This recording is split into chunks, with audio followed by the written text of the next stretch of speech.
ক্যালকাটা নিউজে আপনাদের সকলকে স্বাগত। মাসবা রয়েছে আপনাদের সঙ্গে। শুরুতে যে গুরুত্বপূর্ণ খবরের দিকে নজর রাখবো। আজ কলকাতায় আসছেন প্রধানমন্ত্রী। 3 মেট্রো রুটের উদ্বোধন, দমদমে সভা। কলকাতায় আসার আগে পাটনায় সভা মোদের। দমদমে সভার শেষ মুহূর্তের প্রস্তুতি একেবারে তুঙ্গে। আজ কলকাতায় আসছেন প্রধানমন্ত্রী নরেন্দ্র মোদী। কলকাতায় আসার আগে পাটনায় সভা মোদের। দমদমে সভার শেষ মুহূর্তের প্রস্তুতি চলছে। 3 মেট্রো রুটের উদ্বোধন, আর এই মুহূর্তে সেই ছবি দেখাচ্ছে পাটনার ছবি। কলকাতায় আসার আগে পাটনায় সভা করেন প্রধানমন্ত্রী নরেন্দ্র মোদী। এই মুহূর্তে সেই ছবি তুলে ধরছে।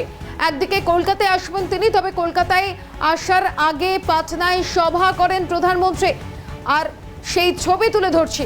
আর ঠিক সেই সভা থেকে আরজেডিকে নিশানা প্রধানমন্ত্রীর। কি বলেছেন তিনি, শোনাবো। लोगों के प्रति जो दुर्व्यवहार देखने के बाद भी यहां आरजेडी वाले गहरी नींद में सोए पड़े थे। भाइयों बहनों, बिहार की एनडीए सरकार कांग्रेस और इंडी गठबंधन वालों के इस नफरती अभियान का जवाब दे रही है।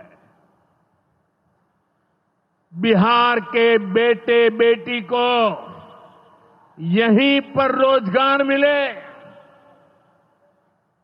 सम्मान की जिंदगी मिले, मां बाप की वो देखभाल कर सके, इसी सोच के साथ हम काम कर रहे हैं। আজ রাজ্যে আসছেন প্রধানমন্ত্রী। বিকেল 4টায় দমদম বিমানবন্দরে নামবেন নরেন্দ্র মোদী। বিহারের জনসভা থেকে সোজা কলকাতায় প্রধানমন্ত্রী। বিকেল 4:10 যশোর রোড মেট্রো স্টেশনে, সেখান থেকে মেট্রোর উদ্বোধন করবেন প্রধানমন্ত্রী। বিকেল 4:45 মেট্রোয় সেন্ট্রাল জেল ময়দানে, সেখানে বেশ কিছু সরকারি কর্মসূচির সূচনা মোদের। বিকেল 5:20 সেন্ট্রাল জেল ময়দানে সভা। অর্থাৎ আজই রাজ্যে আসছেন প্রধানমন্ত্রী এবং আর কিছুক্ষণের অপেক্ষা, বিকেলেই বিমানবন্দরে নামবেন নরেন্দ্র মোদী। 4টায় দমদম বিমানবন্দরে নামবেন নরেন্দ্র মোদী।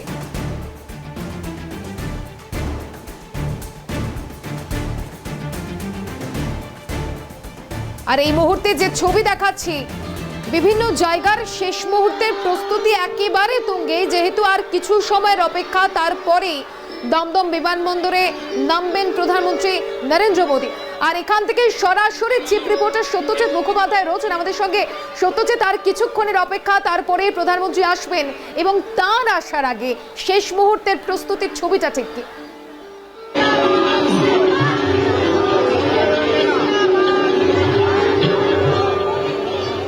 একদমই রাসুবা, তোমাকে প্রথমে বলবো দর্শকদের, আমরা প্রধানমন্ত্রী সভাস্থলের যে সিকিউরিটি এবং মারাত্মক লেভেলের সিকিউরিটি এখানে ডিপ্লয়মেন্ট করা হয়েছে, সিকিউরিটি এখানে ইনস্টল করা হয়েছে, সেই ছবিটা যখন আমরা দেখিয়েছি বা দেখানোর চেষ্টা করব, তার পাশাপাশি দর্শকদের একটা গুরুত্বপূর্ণ তথ্য দিয়ে রাখবো যে প্রধানমন্ত্রী নরেন্দ্র মোদী তিনি দুটো ভাগেই অংশ নেবেন এই প্রোগ্রামে। আছে দমদমের জনসভা রয়েছে এবং তার আগে রয়েছে নির্দিষ্টভাবে, আমরা ছোট্ট করে একটা ছবিও দেখিয়ে নেব যে এখানে বিভিন্ন যে দুর্নীতি বা বিভিন্ন বিষয় নিয়ে বিভিন্ন সাজে বিজেপি কর্মী সমর্থকরা তারা ইতিমধ্যে সভাস্থলে এসছেন। সেই ছবি আমরা চট করে একবার ওনার বক্তব্য শুনে নিয়ে আমরা মূল অংশে আসছি। ঠিক কী কনসেপ্টে আপনি এখানে এই ধরনের সাজ বা এই ধরনের এরকম একটা বিষয় নিয়ে এসছেন? সারা ভারতবর্ষ বলছে বাংলা কি অন্ধকার হয়ে গেছে? ভাগাড়ের মাংসটা মানুষকে তুলে খাইয়ে দিল। জীব জগৎ বলছে আমাদেরকেও বাদ দিলি না।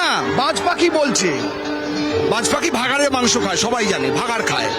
বাজ পাখি বলছে আমাদেরকেও বাদ দিলি না, এটা আমাদের খাদ্য, এটাকেও মানুষকে তুলে বেচে দিলি, এখানেও কাটমানি খেলি, আর বাকিরা কি রাখলি? প্রধানমন্ত্রী নরেন্দ্র মোদী তার এক্স হ্যান্ডেলে একটা পোস্ট করেছেন যে তৃণমূলের প্রতি নাকি অসন্তোষ বাড়ছে। ব্যাখ্যা করেন কি? আপনাদের কাছে ব্যাখ্যা আছে কেন? মোদিজির সাবস্টিটিউট নেই। মোদিজির বিরুদ্ধে যে বিরুদ্ধাচরণ করছে সে ধূলিসাৎ হয়ে যাচ্ছে। অরবিন্দ কেজরিওয়াল ধূলিসাৎ হয়ে গেছে, লালু প্রসাদ যাদব ধূলিসাৎ হয়ে গেছে, অখিলেশ যাদব ধূলিসাৎ হয়ে গেছে। মোদির এগেস্টে নেই। Modi fabulous, Modi great. Modi fabulous, Modi great কর্মী সমর্থকরা বলছেন। এবং তার সঙ্গে বাকিরাও এসছেন। ছোট্ট করে জেনে নেবো যা বলছেন সেটা কতটা আপনি সহমত? একদম 100% সহমত।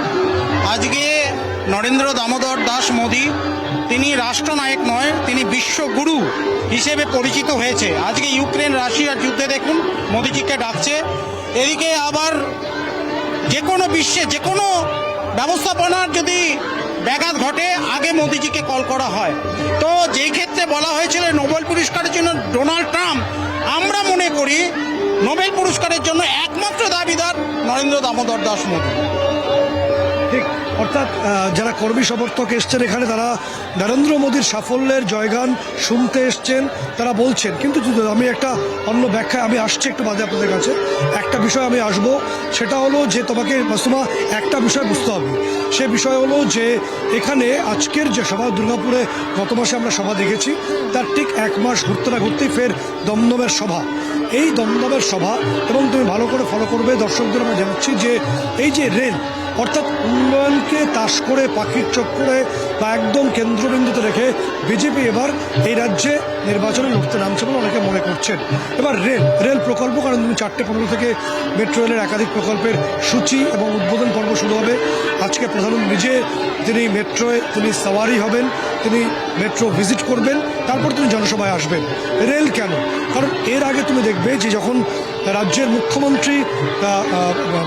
মুখ্যমন্ত্রী মমতা বন্দ্যোপাধ্যায় তিনি যখন বিরোধী নেত্রী ছিলেন, পরিবর্তনের সময়ের কথা বলা হচ্ছে।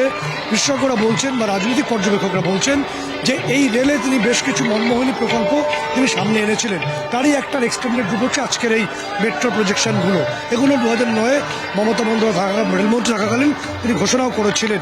কিন্তু যে ছবিটা উঠে আসছে, যে বিষয়টি উঠে আসছে, যে রেলমন্ত্রী থাকার সময় তিনি তার রেলের রেলপথ ধরেই তার যে ক্ষমতায় আসার রাজনৈতিক যে উত্থানের যে সোপানটা, সেটা অনেকটাই কার্যকর হয়েছিল। রেল এমন একটা ম্যাজিক দেখাতে পারে বলে মনে করে রাজনৈতিক বিশেষজ্ঞরা, যার সুফল মমতা বন্দ্যোপাধ্যায় পেয়েছিলেন বলে অনেকে দাবি করছেন বা মনে করেন। একই সঙ্গে পূর্বাঞ্চলীয় ক্ষেত্র থেকে তুমি দেখবে যে নীতিশ কুমার অথবা লালু প্রসাদ যাদব প্রত্যেকের এদের থেকে ডিভিডেন্ড নিয়েছে।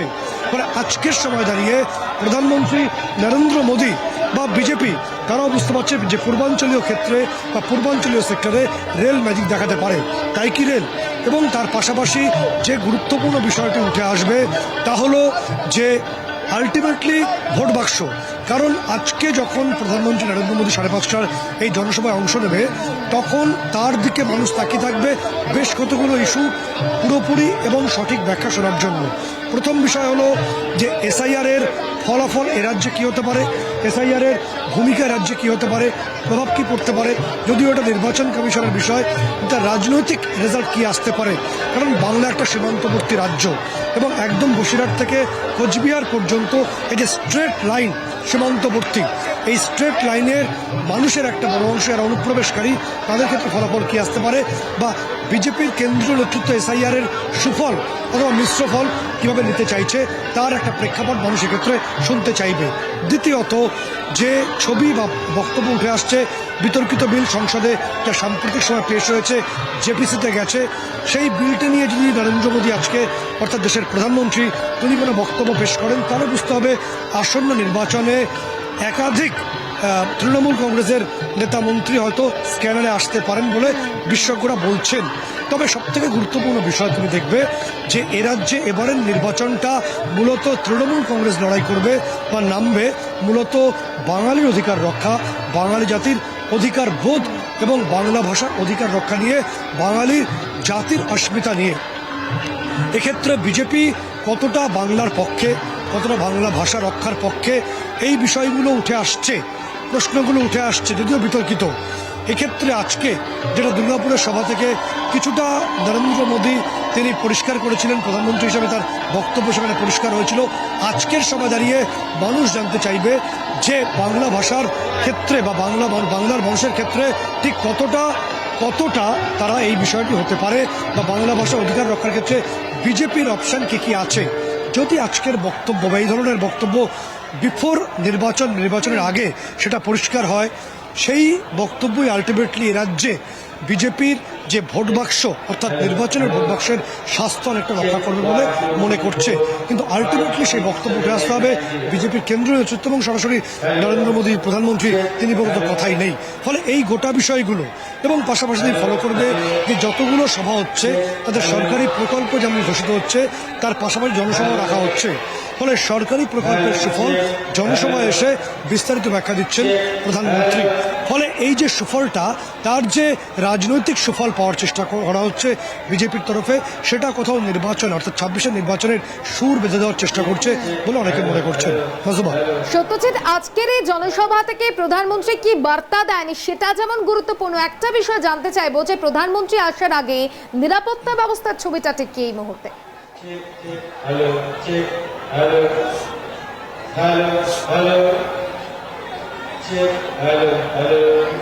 হ্যাঁ, একদমই নিরাপত্তার ছবিটা আমরা ইতিমধ্যে সেই ছবি দর্শকদের দেখানোর চেষ্টা করছি, অন্যভাবে এখনও দেখানোর চেষ্টা করবো। আমি প্রথমেই দেখিয়ে দেবো, দর্শকদের বুঝিয়ে বলবো, আমি জয় কিষানকে বলবো, ক্যামেরা পার্সনকে বলবো ক্যামেরাটা একটু ইউটার্ন করাতে সম্পূর্ণ মঞ্চের দিকে দর্শকরা বুঝতে পারবে। এবার আমাদের স্ক্রিনে যে ছবিটা আসছে এটাকে বলা হয় ডিজোন।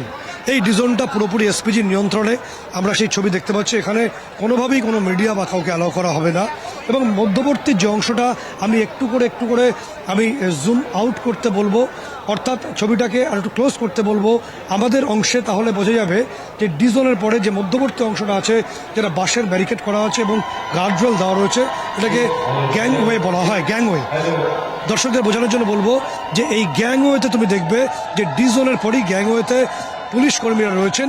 এটা নিরাপত্তার দ্বিতীয় বলয়, এটাকে গ্যাংওয়ে বলা হয়। প্রথম বলয়টি ডিজোন, দ্বিতীয় বলয়টি হচ্ছে গ্যাংওয়ে, এর মধ্যে নিরাপত্তা রক্ষীরা রয়েছেন। এবং তৃতীয় বলয় যেখানে এই মুহূর্তে মিডিয়া পার্সন অর্থাৎ আমরা রয়েছি এবং কিছু হচ্ছে সিকিউরিটি পারমিশন পাওয়ার পরিপ্রেক্ষিতে বেশ কিছু লোকজন এখানে আসার পারমিশন পেয়েছে, কিন্তু এখানেও এসপিজি কর্তারা রয়েছেন, এখানেও পুলিশ রয়েছে। সেই ছবিটা আমি জয়কিষণকে দেখাতে বলবো, ক্যামেরাটাকে একটু ঘুরিয়ে যে ত্রিস্তরীয় বলয় আমরা দেখানোর চেষ্টা করছি দর্শকদের, সেই ত্রিস্তরীয় বলয়ের শেষ অংশে আমরা রয়েছি। এবং এই জোনটার মধ্যেও প্রচুর পরিমাণে সিভিল ড্রেসে যেমন পুলিশ পার্সনরা আছেন, একই সঙ্গে ইউনিফর্ম পুলিশ পার্সনরা রয়েছেন। অর্থাৎ এখানকার নিরাপত্তার ভারটা মোটামুটি রাজ্য পুলিশ কমিশনারের পুলিশের হাতে রয়েছে। পাশাপাশি এর মধ্যে মিক্সড ওয়েতে রয়েছেন এসপিজি কর্তারাও, তারাও মোটামুটি হবে এই যে তিনটে স্তরের কথা বলছি, ডিজোন, গ্যাংওয়ে এবং তৃতীয় স্তর সেই থার্ড লেয়ারে রয়েছে। এবং এই পুরো অংশটাতেই আলটিমেটলি মনিটরিং এর দায়িত্ব রয়েছে এসপিজির হাতে। কারণ গত রাত থেকেই নিয়ম, যেটা প্রোটোকল, যেটা সিস্টেম, যে প্রধানমন্ত্রী কোনো জায়গায় যদি কোনো সভা করেন তার আগের রাত থেকেই গোটা এরিয়ার এবং সভাস্থলের পুরোপুরি দখল চলে যায় এসপিজি কর্তাদের হাতে, এসপিজির নিয়ন্ত্রণে। তারা সিকিউরিটির তরফে এনওসি দেওয়ার পরই বাদবাকিটা সম্পন্ন হয়। ফলে এভাবে নিরাপত্তা বলয় সাজিয়ে রাখা হয়েছে। অপেক্ষা প্রধানমন্ত্রী আসবেন, তিনি রাজনৈতিক বার্তা এবং অ্যাডমিনিস্ট্রেটিভ সাফল্যের যে জয়গান কিভাবে সেটা ব্যাখ্যা করবেন, সেই ছবিটা কিভাবে উঠে আসে।